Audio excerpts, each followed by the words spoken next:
sky. That's the masses. Welcome back to Give Me Some Truth. Exciting day for us. We're in the new podcast booth, new podcast space within our new office. That's right. It feels good. Does feel good. And you're wearing I identified the color as puce shirt today. I wasn't buying that earlier today, but you did prove me wrong that is not, in fact, a color and relatively close to the color that I have on. It's relatively close. I would call it a lighter version of puce. We saw dark puce. Right. Definitely did not mix at all. But, Could you call it raspberry, or are we not there? It's not there. No, it's not. It's not that color. It's puce. Yeah. Atlantic salmon. Now you're closer. Sure. I cooked some salmon last night. Yeah. It was great. It's just so underrated. My kids actually really like eating salmon. Yeah, it's just the way you can get it now too. You can get it in like bulk, but still like wild caught in that. I mean, you're right. You're right. Very, very underrated for a home meal. Gets ordered in restaurants a lot, but people making it at home, very underrated. It's so easy too.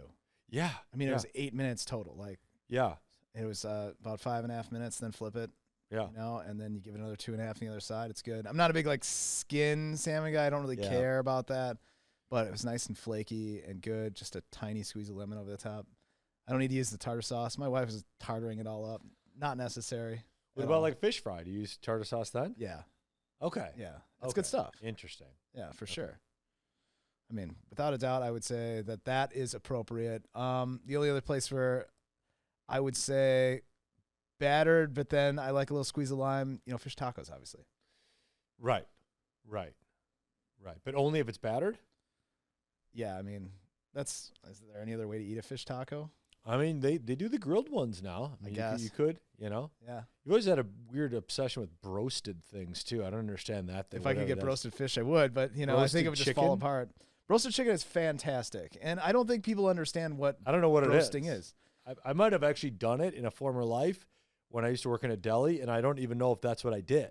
So they're in these big kind of vat containers, but the main thing is that it's basically high pressure frying in oil. That's I think I did that. Yeah. I think I did that. That's what a broasted chicken is. So it's basically, if you could put an Instant Pot with oil in it and then put chicken in it, that's broasted chicken. It's so good because it locks in the flavor. It's absolutely delicious. Huh. Yeah, very underrated, very Wisconsin. Roasted chicken. That's why they come out, and many times there's shout out to Mibs and Vibs, if you ever been at it. It's by my parents' place. And a lot of times, because broasters are kind of running all at the same time, that's why a lot of Wisconsin places will all eat at the same time, like shifting it, basically, being like, we serve it this time and this time. And it all that's comes a out at thing? the same time. Yeah, Mibs and Vibs is it was at the time, all you can eat. Roasted chicken. Oh, you felt absolutely disgusting. Wow. But it was so good. Yeah. You could. It was like when brutal. you touch your hand to your face and it just feels like greasy, and you're just like, you just literally feel grease coming out of your pores. That's exactly right. You would wipe your face with your napkin, and I bet you could just keep wiping it, and it would just be continual grease. But it was so delicious. You don't really care about the sides. You just ate. You're like, okay, am I going to do a wing? Well, your side is do you have a wing or a breast? Or a drumstick. That's really your sides. Sure. They'll bring out the coleslaw, but you don't eat that stuff. Why would you do it? So, that sounds very Wisconsin. It's very Wisconsin. I love a good supper club, as you know. So, Mibs and Vibs, very solid. Oh, it's a supper club. I would call it that. Oh, okay. Yeah. Okay. Definitely old fashions and stuff like that. But it was a supper club before supper clubs were cool. Very small. Sure. Right. Good spot, and you could barely get in there. Yeah. I'm sure that's how it still is now. Was there a wait? Oh, always. Yeah. No, because of the shifts. Yeah, I'm not okay with that. I know you're not. You'd have to show up at 4 so that you could do that. Yeah. No, if I can't make a reservation, I'm not. It's like that place that's in the Dells that I finally went to that everyone raves about. Oh, Ishnala? Ishnala, which I thought was fantastic. But we got there at a bunch of blue hairs at 3 o'clock. And we just got there and we were seated right away and everything was good and we got in. But then we're eating at we ate at 5. Because you had an old fashioned or two, and then you go in and you have your dinner, and there you go. There's no reservation. So whenever you show up. How long did you wait at that time? Well, we waited an hour 15, hour 30, but you don't care because you're enjoying it's outdoors. You're basically trying to do that. It's too long. It feels too long. Just feels too long. It's not your jam. No. No. No. I've heard that the next level thing is to go Ishnala, and then you get a reservation at Dalbar. So then you go there, you eat early dinner there. So then you have a reservation. You have an out at Ishnala. I thought their food was good. I think Dalbar has great food too, though. Yeah. I mean, you're a supper club guy in Minocqua. Yeah, but again, it's like the max wait is like 20 minutes. Like that's it. Like we're not waiting more than that. So when do you go on a Friday night? So you can make a reservation. Norwood Pines, you can make a reservation. I got you. Okay. Mm-hmm. I was unaware that Norwood Pines offers these amenities. Right now, you can make a reservation at Norwood Pines, but that still probably means you're waiting 20 minutes. But that's okay. 20 minutes is fine. That's acceptable. Hour and a half? No. So Norwood Pines, do you get a mushroom in your old fashioned? I mean, or a cocktail onion? That would be the default. I'm sure. I don't. Because as my father's son, I grew up brandy old fashioned sweet. That's brutal. Right, which I don't do that anymore. If it's an old fashioned, it's going to be sour. But then the mushroom thing, I don't understand because it's still even a sour. It's a sweet drink. Right. So I don't understand like the mushroom. It seems like an odd. Like, would you put a pickle in there? No, that seems crazy. Well, then why would you put a mushroom in there? That seems strange too. I'm a bourbon old fashioned guy, and I always order it. Now I'm started to order it standard. Oh, sure. You don't just get club sweet or soda. sour. Just the club soda. So yeah, actually, very little club soda. Like sure, pretty much no club soda, but then it's more like a Manhattan. So it's like big ice cube and right because like you either do Sprite or you do like the sour like soda, right? Or you do the middle is club soda, like if it's not sweet or sour, club soda. Or you do a press. Or you do which I've heard too, which I don't know. I'm not a press guy.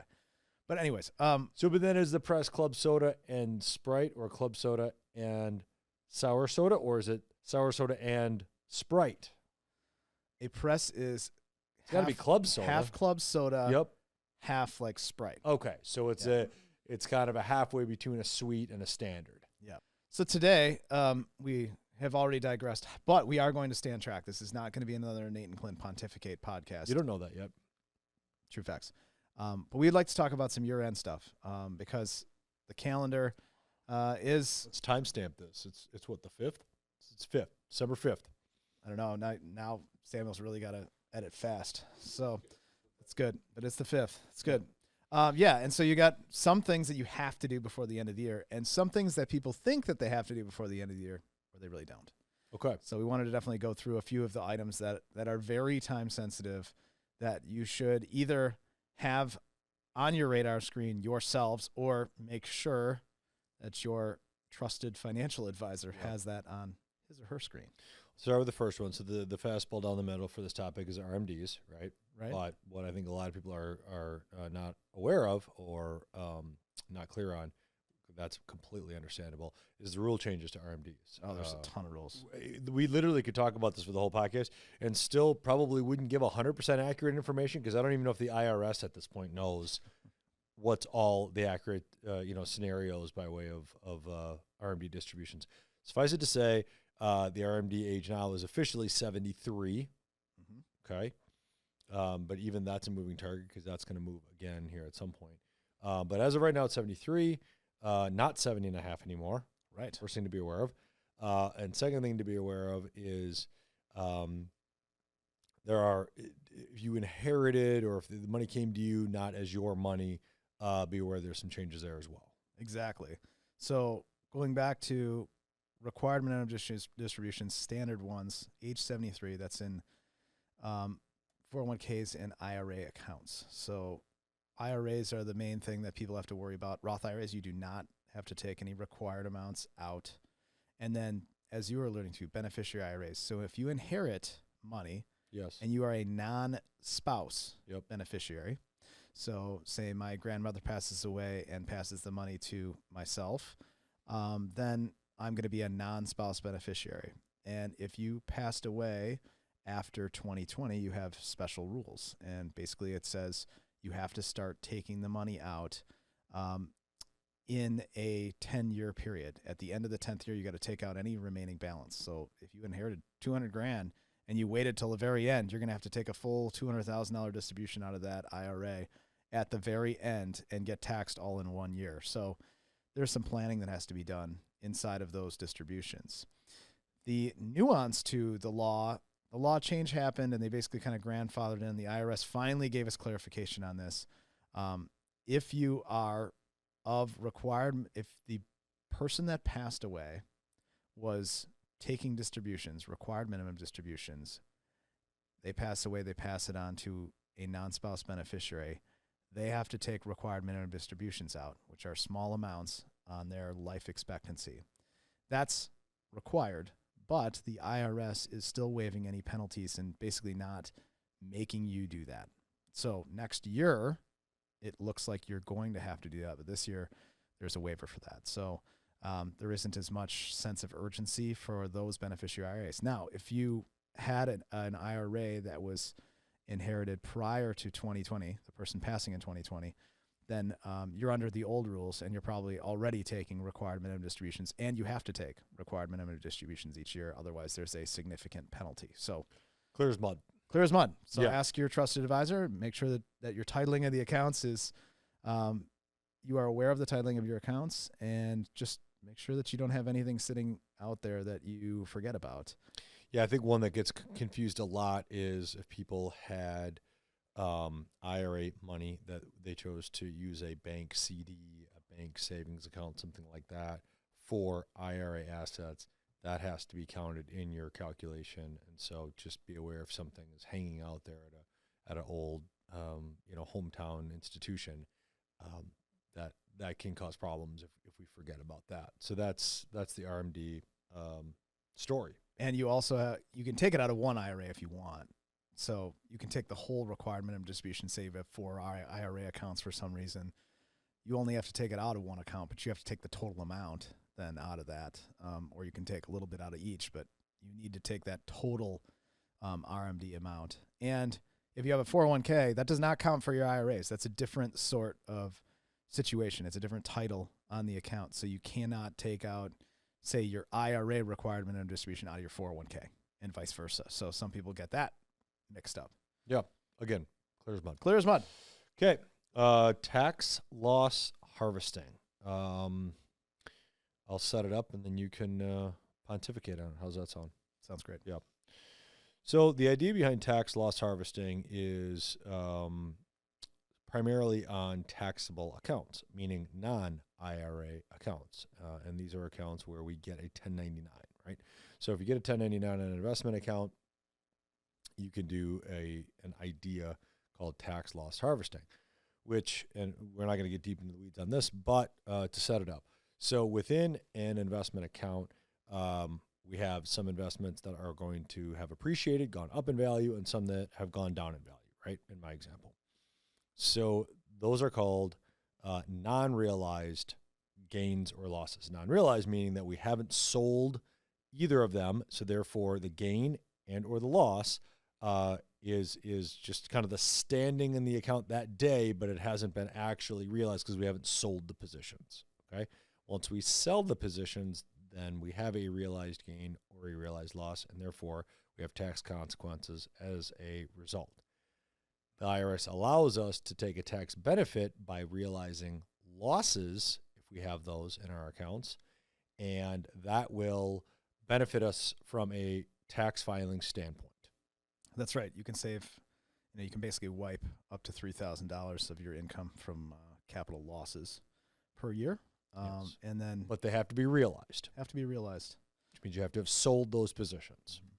And so what's happened in the last few years especially is that some positions just haven't done as well. So for example, small caps, emerging market stocks, Bonds recently. bonds recently have not done well either. And so we always look at the end of the year, hey, can we give somebody a small tax loss that they can write off against their gains, or to be able to write off against their income? And if we can, we'll do that. So That's what we do at the end of the year, is we take a little snapshot of a lot of our taxable accounts where it's going to be meaningful for them. And we'll say, hey, can we just sub out this position for another position where their allocation really doesn't change, but we're substituting a security that may have been down in value for something that is kind of equivalent, and we are able to capture that loss. Right, and I think the important thing that we need to really hit home with is if your advisor realizes a loss in some of your holdings, they are doing that because it benefits you from a tax standpoint. That does not mean that your performance was down for the year, right? Because if we had capital gains that we didn't realize, well, we might actually have had we might have had a banner year within our performance, right? Our investment might be up 15% for the year, but there may still be a few holdings in your portfolio that have gone down, and your advisor might be able to realize some of those losses. So again, just because losses have been realized doesn't mean your performance was bad for the year. It simply means that we had the opportunity to sell some things that didn't do as well, even if the vast majority of your investments did do well. Yeah, and if for any reason you have larger losses than $3,000, you can basically bank those losses for future years. Those are called tax loss carry forwards. And you can just carry forward the remainder of that to the next year and match that against gains. So you definitely want to have a strategy where you have enough positions in your account, particularly in taxable accounts. And this is why we've had podcasts about direct indexing before. It matters how many positions you have inside of there and the way that you have it structured. Yep. And if you have it structured properly, you can really make those taxable accounts much more tax efficient than you probably realize. Yeah, and understand that if you're doing your own taxes, it's on you to track these losses, especially if there are year-over-year losses. And second of all, if you're not and your accountant is doing it, make sure that your accountant is tracking these losses for you, because you don't want to have, to your example, 3 years worth of losses in 1 year, and then it only gets counted in the first year, and it doesn't get counted in year 2 and year 3. Well, you just missed out on a huge tax break as a result of that. Yes. Here's another one that we should mention here.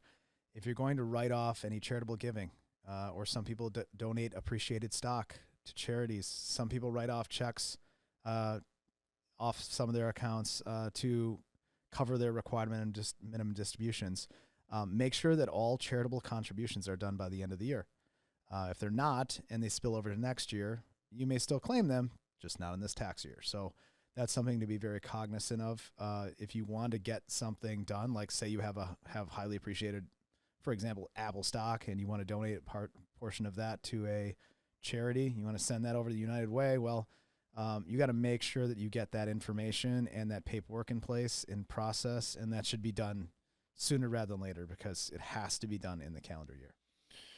Yes. Again, just the idea of making sure that you're staying as clean as possible with your records, because that does fall on the tax filer to be able to prove that and show kind of where that money went. So just make sure that you are doing that.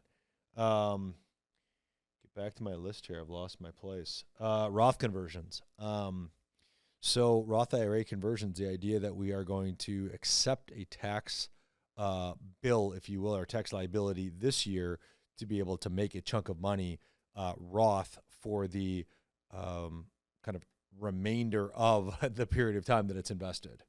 That's right. So you got to have that done before the end of the year. And then you also want to make sure, and this is one of the big conversations we've been having with people, is that you don't run up against some dreaded IRMA problems. So basically, if you are Medicare aged and you go over a certain income limit, your Medicare premiums will go up, and it's based on the tax year 2 years prior. So you might end up with a tax landmine that you never even knew you stepped on, and all of a sudden 2 years later you're going to get basically a bill saying, hey, your new premium is X, and it's related to 2 years prior when you did those. So be very careful when you do conversions, because conversions always sound great, but you should involve a trusted accountant. Yeah, let's unpack that just for a minute. So essentially, whatever amount of money that we're going to convert from IRA to Roth IRA will be counted in your income for that year. So let's say that you get a little bit, over anxious about this and decide to convert $100,000 of your IRA. That $100,000 is getting added to your taxable income. And if you are on Medicare, if you're of Medicare age and paying Medicare premiums, 2 years later, when they look back at your income for this year, so call it, in 2025, when they look at your 2023 income, all of a sudden you might be paying significantly higher Medicare premiums because of that Roth conversion you did. So again, to Clint's point, work with your advisor, work with your accountant, make sure you understand that nuance because it can be painful. Yes. 401k plans, just a kind of a simple one here, but payroll offices will allow you to, I shouldn't say it as a blanket statement, the vast majority of payroll offices will allow you to take your entire paycheck in any given pay period and contribute it to your 401k. So if you're behind for 401k contributions for the year, you got a couple pay periods left, maybe. So get that in probably right at away. At least one pay period by the time this podcast runs, potentially two, depending on Sam's editing skills. That's right. I think I'm pretty good, actually. I think so. I know. So yeah, if you are, I guess the message of the day is check where your 401k contribution amount is at right now. See where the limit is, and if you're trying to max out, see what the difference is. And if you're not going to get there, then maybe you throw a little bit more money in that final payroll to 401k. Exactly. And then we got a couple that actually people talk to us about and get worried about, and you need not worry. One of those things are you need not worry yet. There's always a time frame where everything stops and you can't contribute anymore. But HSAs and IRAs and 529s are all accounts that you can make prior year contributions on. So you have to have that money in before the tax filing deadline. So let's call it April 15th. It's never on April 15th anymore. But anyways, you just need to make those for prior years, and you can send the check in, in February or March, even right before the tax filing deadline. So you don't have to worry about getting those in right before the end of the year. So some people do that and they'll make, it's the 28th. Can you make me my IRA contribution? Doesn't really matter whether you make it on the 28th or whether you make it on January 3rd. So that's my birthday. That's right. It is your birthday. Yeah. You're going to turn 47 years young next year. Yeah, that's right. Yeah. Somebody asked me the other day how old I was. I had to figure it out. I was like, I don't know, like 40. Yeah, I had to figure it out. I think at a certain point, you're within a couple of years of it, right? You're like, I'm about this age. All last year, I told people I was 47. I was 46. You're kind of getting ready for it? It's kind of, it's the middling birthday, so it really doesn't matter. Right. Know? Yeah. I really don't want to turn 50, so I'd like to slow that one down. But, that's fine. My brother turns 50 next year. Yeah, I think that one, I was fine with turning 40, but turning 50 might be a little. Yeah? Yeah. You think that's going to be when I'm going to start growing a ponytail or something? I mean, maybe. Yeah, I don't know. We've had these conversations before, and I think it's good fodder. But yeah, I think it would be. I think if for no other reason, it would be good entertainment for one of us to do something where something that's not necessarily like damaging, because some midlife crises can be damaging to finances and or whatever your marriage. Sure, right. Yeah, let's. But we don't need one of those. Right. So, that's not good. like a weird facial hair thing, or where just enough where people question what's going on over there. Well, anyone that's a football fan, Mike McDaniel seems to be going through some sort of midlife crisis, because if you saw his glasses that he was wearing on the sidelines, kind of like coach of the Miami Dolphins. Yeah, it was definitely an interesting eclectic. Would you call it eclectic couture choice? Yes, I would say. Yeah. Okay. I mean, they look like women's sunglasses on the sideline. It was very interesting. Let's see how old Mike McDaniel is.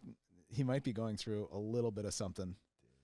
He's younger than you think. I think you're right. I think he's 40. Yeah, but in coach years, that's 55. So he is going through a midlife crisis. You imagine having to sleep on your couch in there? But yeah, so Mike McDaniel, just type in Mike McDaniel sunglasses, and you'll see what I mean. It's good. Went to Yale. Oh, I love that guy. Yeah. I'm a big fan. Mike McDaniel? He's one of my favorite. Yeah. New young coaches. Have you thought about your New Year's resolution yet? You know what this is going to be yet? You always do something weird, like I'm going to write in cursive. I tried that for 1 year. It lasted like a week. I don't really, resolve to do anything important. Yeah. Maybe I'll do something this year. Yeah. I said that, mine's going to be that I'm going to require that everybody call me Nathan, which is just kind of strange because, it just seems like why? What's the point at this, at this juncture? Why do that? I think it would be better if you went with N. Michael. Oh, like that? Yeah. Or Mike? Just shorten my middle name and just go by Mike? Ooh. Are you gonna go with the N too? Your N Mike? Maybe. N Mike Condon. Yeah, it just seems weird. Sign off all your emails with NMC. Sure. Yeah. You know what? I've kind of implemented my New Year's resolution ahead of time. Yeah. And that was that I had to get off I've used regards in my signature forever. Oh, sure. And I read someplace that it was a little too terse to say regards. So I've increased it, and I've been playing around with regards, warm regards, best regards. Every once in a while I've just said best, but I'm trying a little bit Mix more it up a on little that. bit. Yes. I like mixing it up a little bit. I think, I mix it up, but I don't really like mix it up per the situation. I just mix it up to mix it up.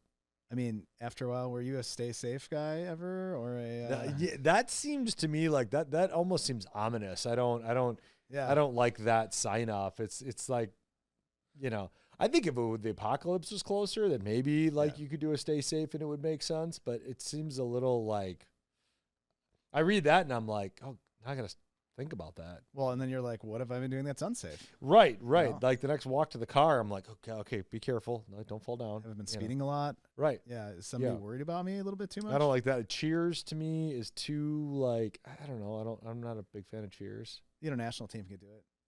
I mean, Still could really do it. I mean, he's French. Like, he could actually say cheers. Like, I know it's an English thing, but it's like still, he's European. He could get away with it. Yeah. Keith, it's just totally pretentious. Think about Sil. You can't do it at all. Yeah, well, no, for sure. Yeah. Think about Sil. Sil's lived in Dublin, Ireland, London, Geneva, Switzerland, New York, Manhattan, New York, and now Madison. I mean, that's a pretty good list of cities to say that you've lived in. I mean, I don't know could you come up with a better list of 5 cities than that? Does Sil lose all of his street cred if you found out that all of those cities he just stayed in a suburb of the city? And Paris too. I think he was in. So, but yes, it would absolutely lose all of its street cred if it turned out that he was in suburbs of those cities. Suburbs. That's a pet peeve of mine.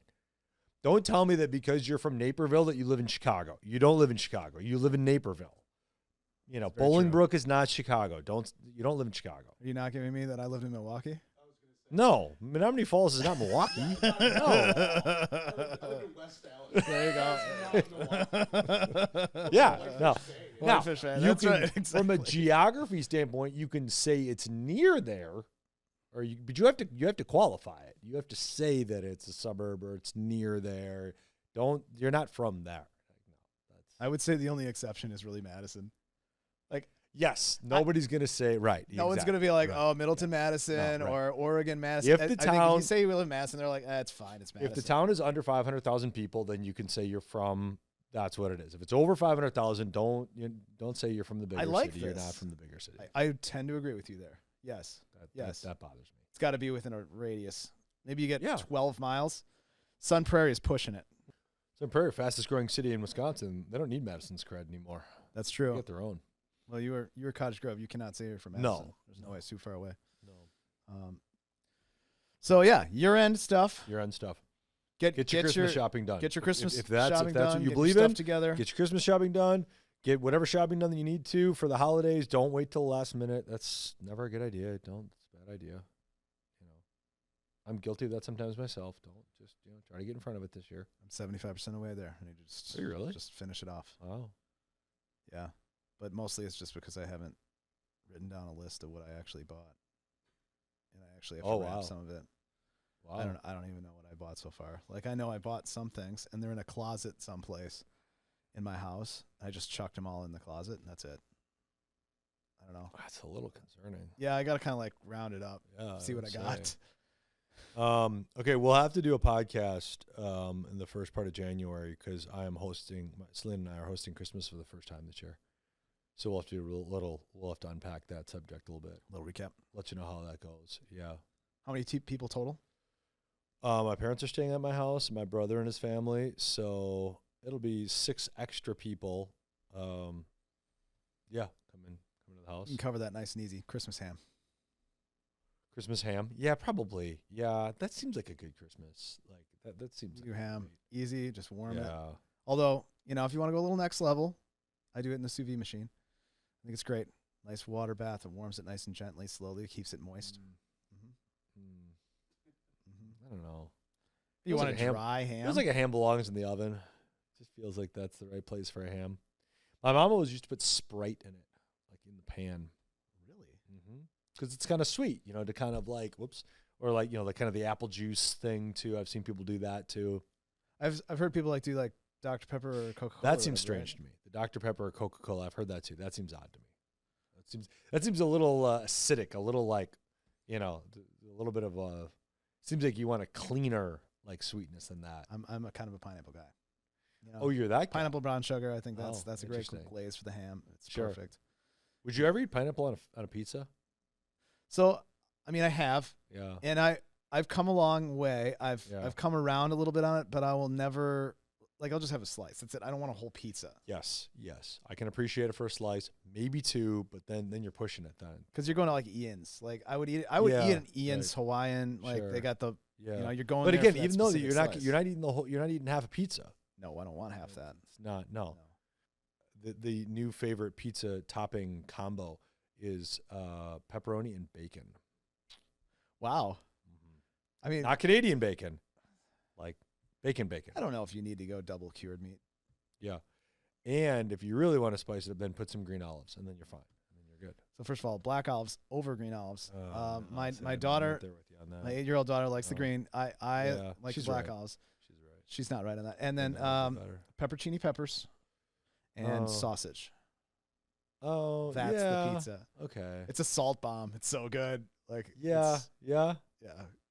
Or banana peppers, but I prefer the peppercini to the banana, just slightly.